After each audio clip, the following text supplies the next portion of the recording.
Okay. Hi, my name's Mike Radford, and that man there is George Miller.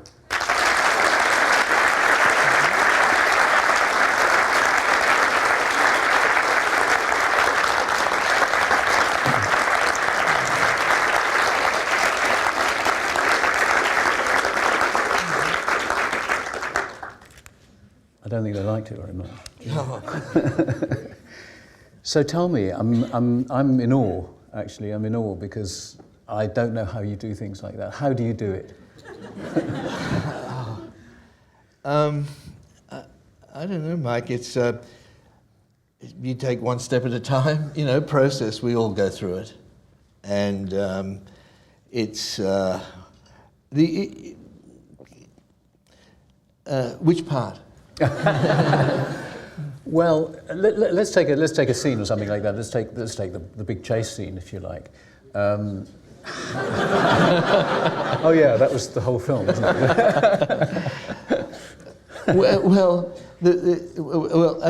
I guess it starts with curiosity. I've always been curious about film language, and you know, I remember a hugely influential book to me was Kevin Brownlow's Parades Gone By, in which he basically said the syntax of film was defined by the silent cinema, and it's true in the action movies of Max Sennett and Buster Keaton and Harold Lloyd, and the two-reeler westerns and so on. The actual language of cinema was defined, and cinema itself is not much over 100 years old, and it's an acquired language, and it's universal, and little kids understand it before they can read a book. And it's evolving all the time. So it starts with that sort of fascination, and a sense that a movie like this is basically a silent movie with sound. And so it started off, as an idea, scenes playing out in one's head, and then storyboarded, and because there's not much dialogue, and it's just a much easier way to define what we're attempting to do. It's the first map. So storyboards are really, really key to a movie like this, as it is to many, many other movies, and then it's testing what's feasible against those storyboards and the best way, the best tools to actually do it.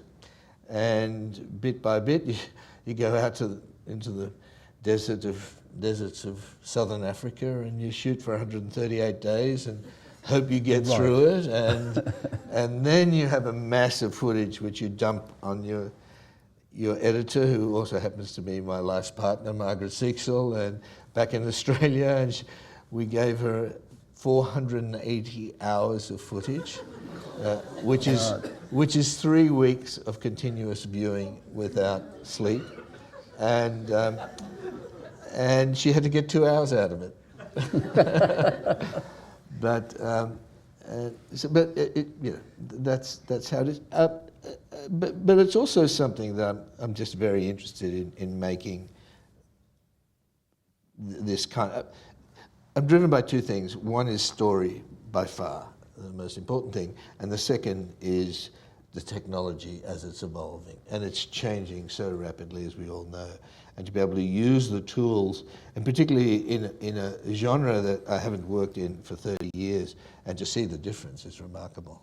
The cameras are much more agile, they're much smaller, they're much cheaper. In the old days, if you smashed an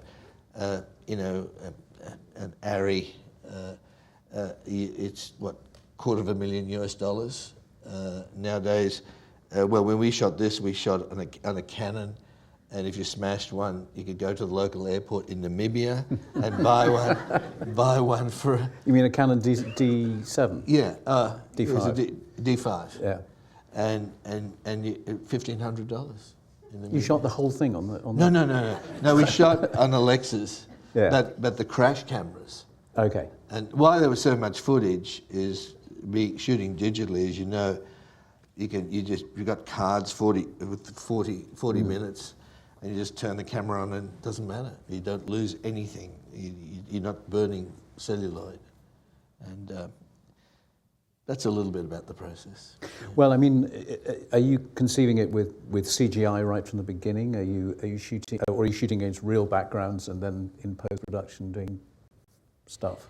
We basically,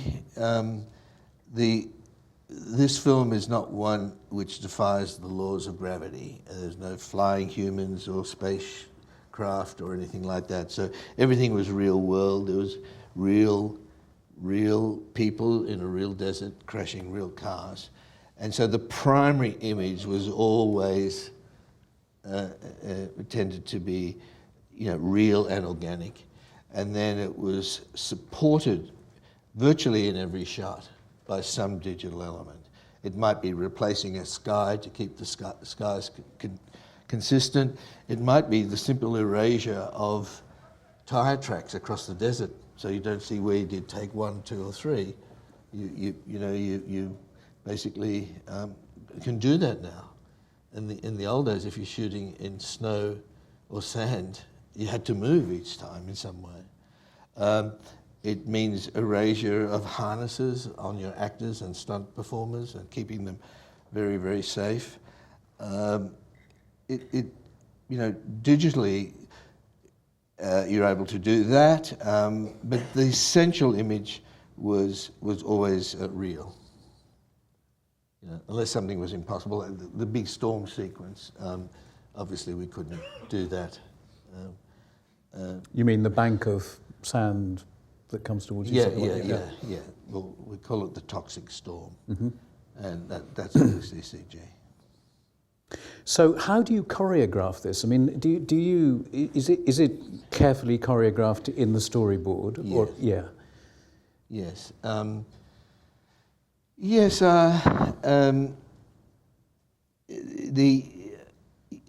Yes, essentially it is in the storyboard, and as we all know, when you actually get into the real world on the set, confronted with real issues, you use the storyboard just as a plan. You adapt it, and it's very carefully choreographed.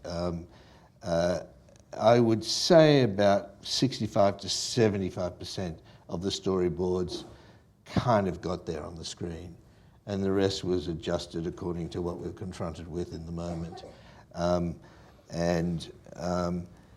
And very carefully, for me, it is visual music, and it's very analogous to what the composer goes through in terms of the causal relationship between one shot to the next, one note to the next.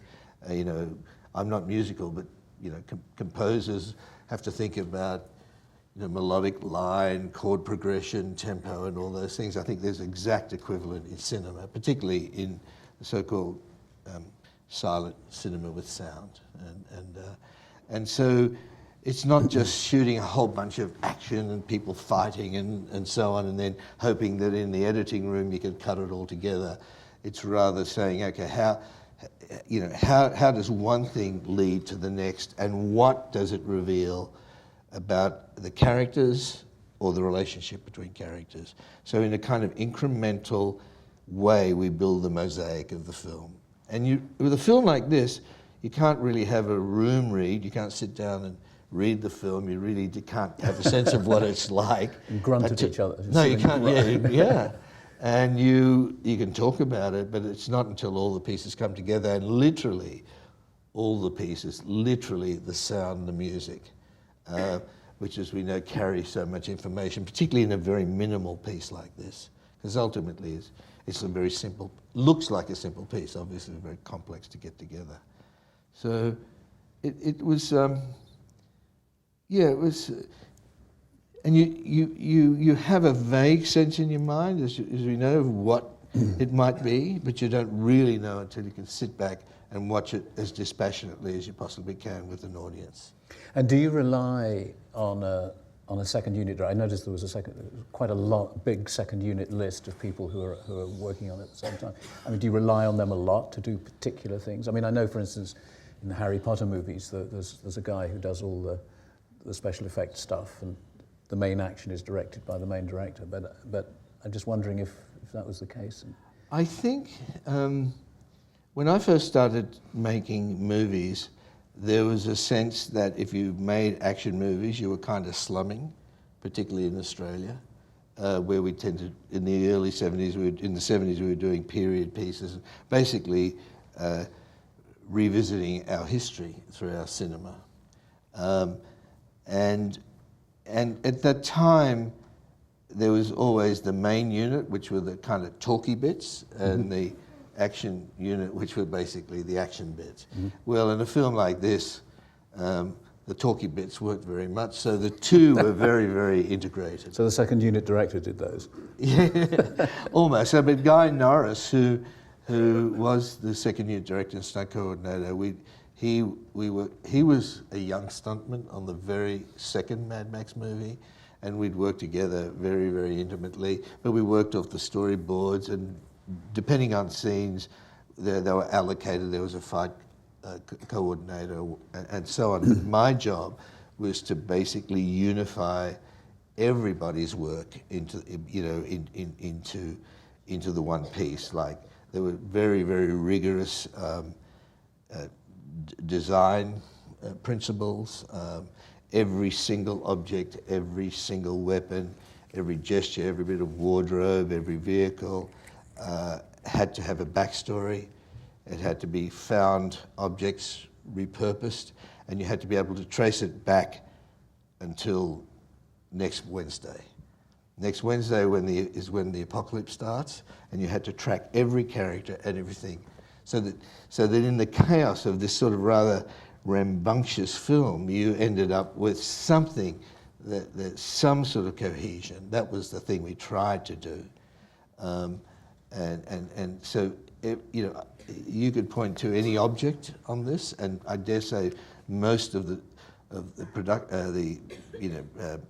art direction team, the mask that Max wore, which is a garden hoe.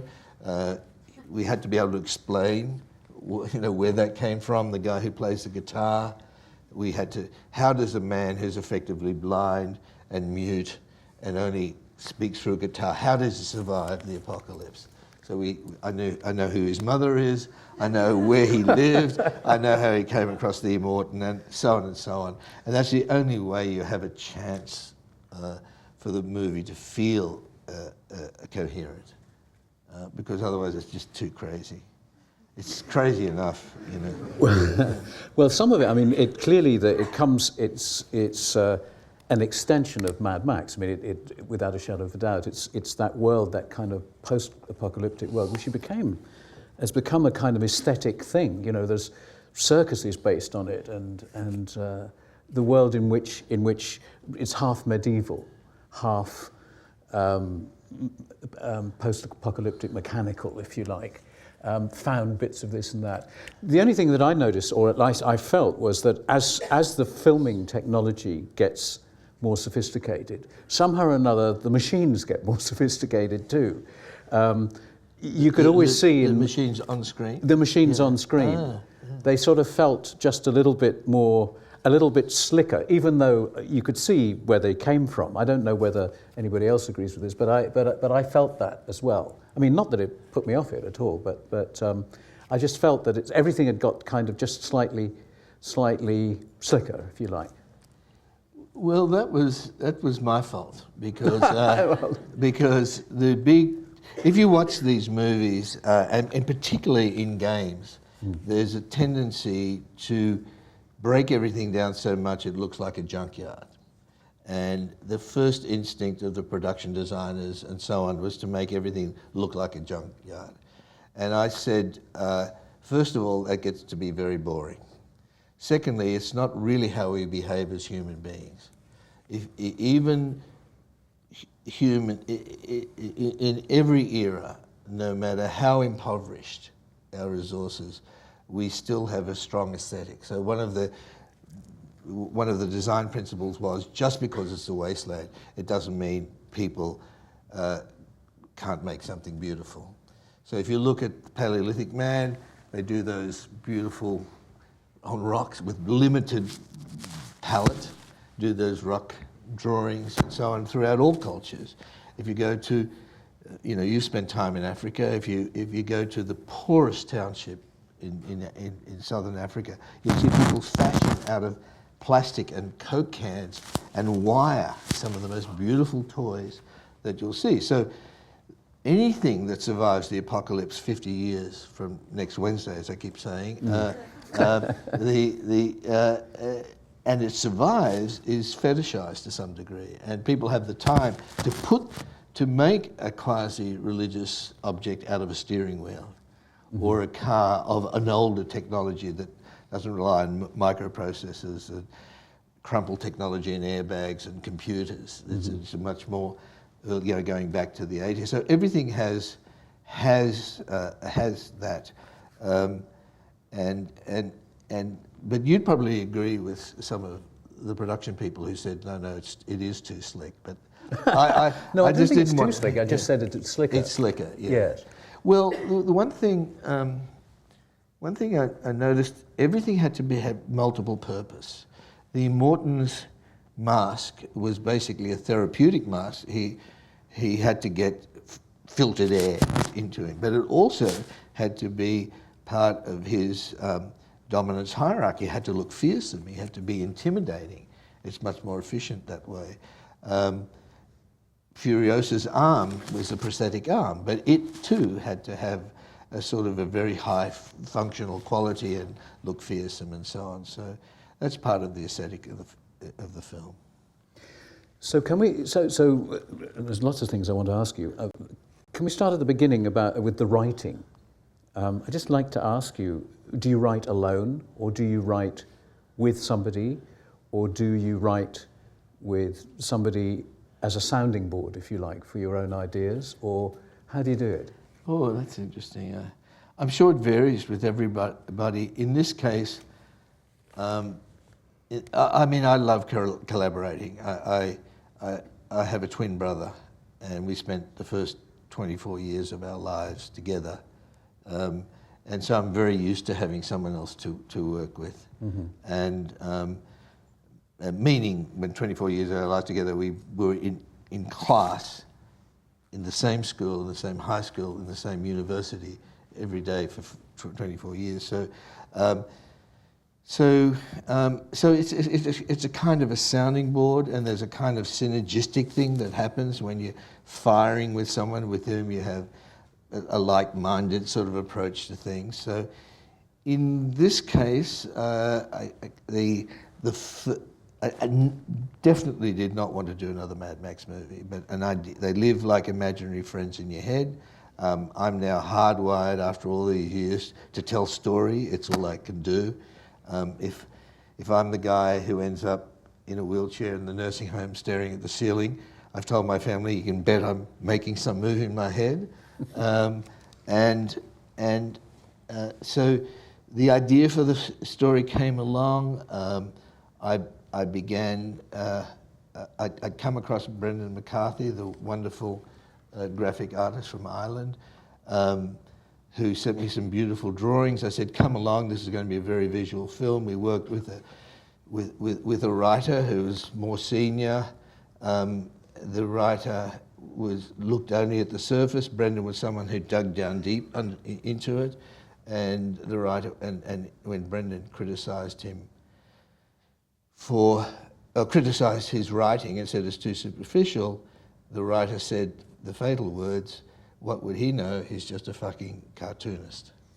And he was gone, and Brendan and I storyboarded the film with two other storyboard artists, Mark Sexton, Peter Pound, and it was just a to and fro, tossing it around and so on. The film just kept on falling over. Things just got in the way of the film being made. Nico Luthouris came along. He's a dramaturg, spent a lot of time in the theatre, and we dug down deep into the subtext. So it was a process of conversation and iteration after iteration until we ended up with this story. It's collaborative in the extreme, except ultimately, I get final cut. Well, that's a privilege. So yeah, that's how it works. So you know, the storyboards. Can we just talk about the storyboards for a moment? Are they extremely drawn? In other words, you're not using stick men. They're not. You are. No. It's they're extremely drawn. Yeah. They're extremely drawn. So Yeah. almost like a comic strip. Yeah. Yeah. Very much. Yeah. Yeah. Only because of the quality of the artist Right. and the time we had, because we were both designing, doing concept drawings as we were telling the storyboard, doing the storyboard. In some cases, they're probably too well rendered. In other cases, we mainly did it on a whiteboard so we could all look at it. But what was so great about it is you could see the progression. I mean, going back to the musical analogy, you know, there are some composers, you know, current modern day film composers who literally just write, I think they call them paper composers. They literally write the score out without playing on a piano. And they can see and hear the notes, they can hear the full orchestration and the colouring of the orchestra.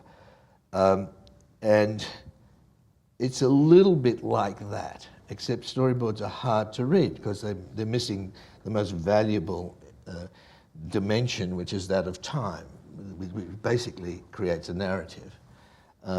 So we were doing this, and there's a huge amount of information in the storyboard. You know where the actor is sitting or standing, you know where the camera will be, you know the events happening within that storyboard. Mm-hmm. So that it was done to that detail, and then they were revised depending on what the stunt people felt they could do or the cameraman felt they could do, and so on and so on. So it's a very useful tool when you're not really, you're basically describing events and behaviour. And do you use, one last technical question I want to ask you, did you use any previs technology, or did you? Yes, we did it in the storm, in that toxic storm sequence with the great vortices happening, mm-hmm. To see how they would move, mm-hmm. After storyboarding, and the final sequence of the war rig crashing, mm-hmm. we had to do that. We did that in order to sort of have a good sense of what the dynamics would be and all the debris that came off and so on. They were the two main ones. But having done animations like Happy Feet, and to some extent the Bay movies, we did use previs on those. So a very valuable tool. It depends on how much movement there is in the screen. If you can't really get the information across to your crew, because you end up working with 900 crew in the middle of the desert, and it's like a great military exercise. And that information, you can't pass on just one person. It's not like Chinese whispers. You need something for people to have a sense of what's happening. So they look at it. There's all sorts of meetings, huge safety meetings every day, and that information is very, very, very, very important. So the more information you can give somebody, then people that can go off and do their thing, even including the actors. You know, they at least know where they are at any moment, because it's not a typical movie where you're blocking in a room. You know, they're sitting in a vehicle for the most part. And you don't even have time, you don't have the ability to actually be next to them. You're listening to them, you're watching on a monitor, and usually there's shaking because you're traveling very fast, and there's dust, and you're shouting out above the... It wasn't a very sensible way to make a movie, but we had no choice, you know. And a lot was done by hand signals, you know. If you set up something across this vast desert, I didn't really have time to do notes, but we did a lot of repetition because we had endless landscape. So every time, unless it was a climactic stunt, we'd just say reset. Everyone would reset and do it again. And often, I'd just do something like this, and everyone would know to reset and so on. And that would go out across all the mics to sometimes 100 stunt people all on the run. So it was a very logistically intense. It sounds like a nightmare of organisation. It was, but we had our stunt rigging crew were the guys who had done the Sydney and Beijing Olympics. They get one take live to do all that flying and all that sort of stuff. So they were very used to it. Communications was huge. I mean, most of the movie was looped, and most of the time was just putting earwigs in people, so that, and on many channels, everyone basically communicating. But the biggest anxiety by far was safety. I mean, I just for 138 days, big stunt days every day, and just thinking about what do we have to do today not to kill anybody. That was the biggest worry. So, are there any other filmmakers or films that have influenced the way that you look at things? Are they? Oh, hugely, yeah. When I first started making movies, it was Buster Keaton, Harold Lloyd. I always loved movies. I grew up in a remote rural town in the outback of Australia, and all there was pre-television. We were very backward in Australia. Pre-television was a Saturday matinee, and then there was the play after that all week, but apart from that, I spent a lot of time drawing and painting, and when I eventually ended up in the city, and I went to medical school, there was no career to be had in film. This was the early 70s. And there was a whole cohort that came along that started to make we had a filmmakers cooperative, and anyone interested, and there were the likes of Peter Weir and Bruce Beresford and Fred Skepsey, Phil Noyce and people like that. And there was no feature films to be made. But I became just very interested in the pure syntax of film, and therefore the silent cinema. Now I've gone off track. What did you ask me? Sorry. I asked who were your influences. You said. Yeah. So of course I was those silent filmmakers, hugely influential, because I saw how they connected one shot to the next. Causality between shots is really important in action. And then, of course, I watched over and over again the Ben-Hur chariot race, which is exemplary. It has no music. It goes on for an enormous amount of time. I think they took 6 months to shoot it. You're talking about the silent version, the old No, version. I'm talking about the William Wyler, the William Wyler version, and then going on to, the Bullet, French Connection. Steven Spielberg had a huge influence. It's remarkable he could make a film like Duel when he was 21 in 10, 20 days. And then going on through to, the Jim Camerons. And I'm particularly impressed by the Pixar filmmakers. Their use of camera to tell story is very, very impressive.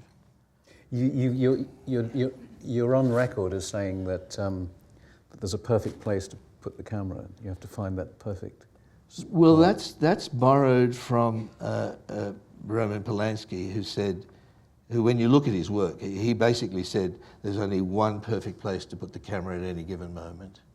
And I learnt that by doing animation. On a Happy Feet, it was extraordinary and quite intimidating to know that you could take exactly the same animation, the same sound performance, the same lighting, and by just adjusting the camera and adjusting the cutting pattern, you could influence and shift the scene quite dramatically. So the camera does tell a lot of story. I mean, I'm not saying in every kind of film. And there's a classic mise-en-scène movie, which you can just observe and have one-shot scenes, keep a static camera, and it can be a powerful scene. And so that's and some of the greatest filmmakers who can do that, Sidney Lumet and John Ford and so on. But the other is you can't influence. So by the time I went back to live action on Mad Max, I was really, really worried because I never really knew if the camera was in the right place, and it was always so kinetic. So that's why we had so many cameras. I just had a lot of safety cameras. One of them's got to be in the right place. Does anybody want to ask any questions yeah. How close was the finished film to what you came up with years and years ago? Did it look quite a lot like you imagined, or did it change quite a lot? It was surprisingly close to the storyboards that basically we took to the studio. It was surprisingly close. There were some things extra I wanted to do. Even though we shot a massive amount of footage, there were no extra scenes, only a couple of small moments within scenes that's on the current DVD. The reason there was so much footage is because the cameras were so cheap and you could run them for 40 minutes you know, cameras were breaking down, they get dust in them, it was very, very dusty. And so it was just safety. We only were doing things with one take things. But it was surprisingly close.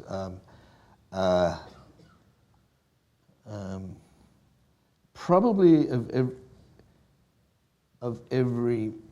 all the movies I've made, including the animations, it was closer than I had than I expected, and that's probably because the film is very linear. It's a very simple chase one way and then back the other way, and then you're just trying to pick up subtext, character interaction, backstory on the way, and you just had to trust that the audience could pick it up in the helter-skelter of the story. Would you just wait for a microphone to come? Yes, certainly. Oh. Yeah. Since you did animation before you did this, you said you only prevised a couple of scenes in the film. To me, it just feels like it might be going backwards, storyboarding, rather than using more previs because you were familiar with it. Doesn't it add something to storyboards using previs for this type of film rather than just restricting it to a couple of scenes? I entirely agree with you, except we started the movie before I ever knew what previs was. We storyboarded at the last millennium, 1999 we started. I mean, this film, ultimately, you couldn't kill it with a stick, but it kept on falling. It kept on falling over. It went to 3 studios. It just, I just had to wait for the moment when all the planets aligned, and suddenly we had a film that was greenlit. It was greenlit 3 times, but there was always something getting in the way. Dust. No excuse. Sorry? Dust. No. Initially, it was with Mel Gibson back in 2001. 9/11 happened. The American dollar collapsed against the Australian dollar, close to 30%. We couldn't recover from 30% of the budget. I went on to Happy Feet. Then Mel hit all the turbulence in his life. We then were going to do it at one point with Heath Ledger, and dear Heath, it was lost, and then Tom Hardy walked in the door, and it reminded me so much of Mel Gibson when he walked in the door 30 years before. And then we were to shoot in Broken Hill in the outback of Australia, and for the first time in 15 years, it rained, and big time. And what was the flat red earth was now a flower garden this high, and Lake Eyre, the big salt lake in the centre of Australia, had pelicans and, believe it or not, fish. Where the fish came from, I have no idea. But and so Warners were great. They said, let's wait. We'll wait a year, 18 months. I then did Happy Feet 2. And it didn't dry up. So we had to pick everything up, all our vehicles, everything, go to the west coast of Africa. And so the answer is, I didn't know about previs when we started. One more But question. now, probably some of the key sequences I'd probably previs before, because previs is getting quicker now. But it was much cheaper to storyboard. There's one gentleman over there. If you could get the mic over to him in the middle of the, yeah. Thank you. Hello. You're very interesting to talk to and to listen to. I just wondered your thoughts on pacing. It's very high energy, high octane, and yeah, how early on you thought about pacing? Were you concerned about it in terms of flow? And also, if you had an example very quickly of something where you had to change on set your original idea and change, almost off the cuff. If you had one or two examples, just to. Examples of what we changed on set? Yeah, you got there and you said, you were meeting challenges. Was there something where you had to literally on set change, and what was that, and then pacing? Pacing is critical. As I said, it's visual music, and that's what was so difficult. I basically asked Margaret Seiksel, who's my partner, to edit the film, precisely because I knew she had a great ability and a kind of a super brain, but she'd never cut action before. Really? And precisely because of that, because she was ruthless with it. She wasn't going to be beguiled by precedent, and had a very, very strong sense of rhythm and a low boredom threshold, and very impatient for repetition. So exactly like music and phrasing in music, you're looking at sequences. If it was the same beat all the time, it just would drive you nuts. And it can risk doing that time and time again. Quite often the remedy would be just extending a shot a little bit more. It might be done with sound, to literally just take out all the music and go almost to silence.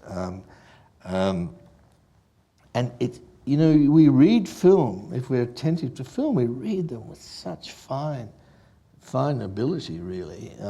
And the most subtle sounds, going through the test screening process, a slight adjustment in sound would make a quite significant, once a film was mature, a subtle adjustment. I mean, to give you one example, in the early test screenings, the guy playing the guitar tested very low.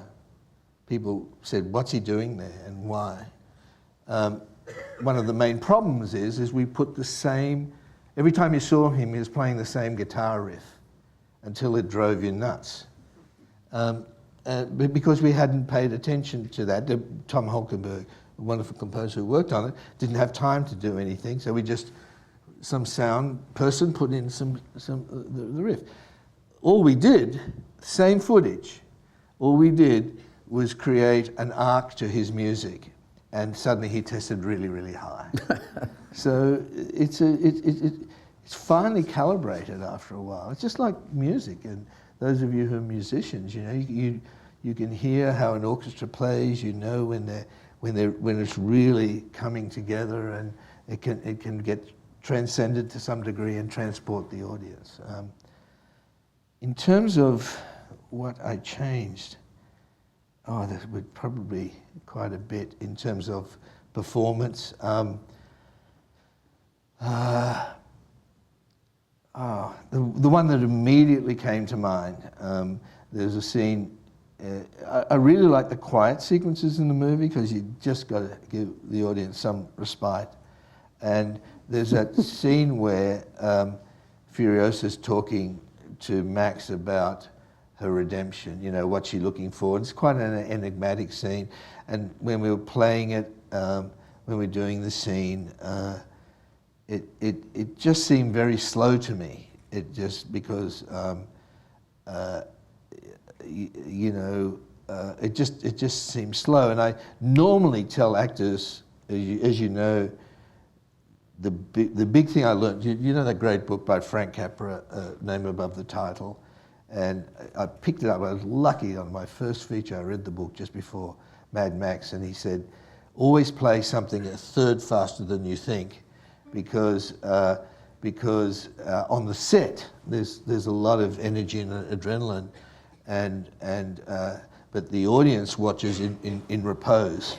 They're completely in repose, so they're able to absorb it a lot more quickly. And I kept wanting to say, Tom and Charlize, you know, let's try it again, but faster. But we ran out of time. Now that was just a great blessing in disguise, because it allowed the composer to actually fill in the gaps and actually make a lot of subtext, more than there ought to have been in the scene, through the music. So that was one of the, that's one that comes to mind. Yeah. You put your hand up first. I think you should say, yeah. Do you want to just get a microphone? I'm sorry. We don't. Did that answer your question? This is the last Yeah, question. yeah, thank you. This is the last question, guys. I'm really sorry about that. But Sorry. no, not. Wanted to say that the female lead was really powerful, and you were talking about how it came together, and I was just wondering if the very powerful female lead was always that strong, or if it changed as the story progressed and as you know, during that almost decade of pre-production. Mainly, it was there purely because of the basic premise of the story. And the first idea, the first notion of the story was it was to be an extended chase of people fleeing across the wasteland. Secondly, that the MacGuffin or the cargo was to be human. 5 wives or breeders of a tyrannical warlord, looking for heirs, essentially, healthy heirs. It couldn't be a male road warrior, because that's a different story, stealing 5 wives. Had to be a female. I was very intrigued by a character we had in the second Mad Max called Warrior Woman, who appears briefly and dies in the final sequence. And it started from there. Once you start that, the rest of it kind of emerges. And then you have an actor like Charlize, who has the discipline. She was a ballet dancer, very physically disciplined actor, who's able to, you know, relishes doing something like that, and that character emerged.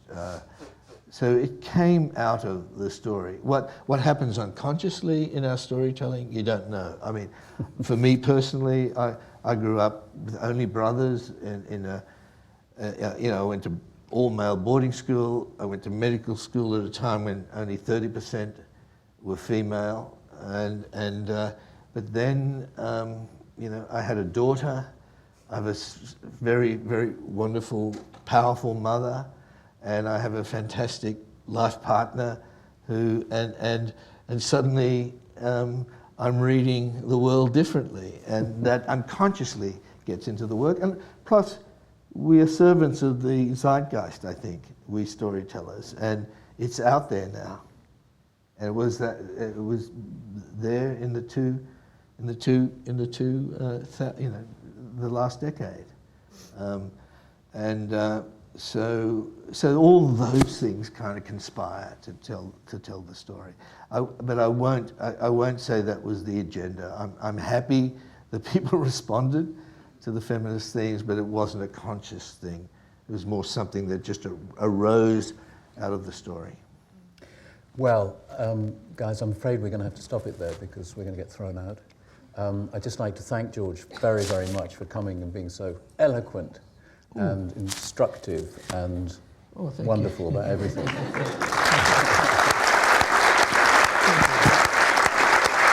you very much. Pleasure to meet you.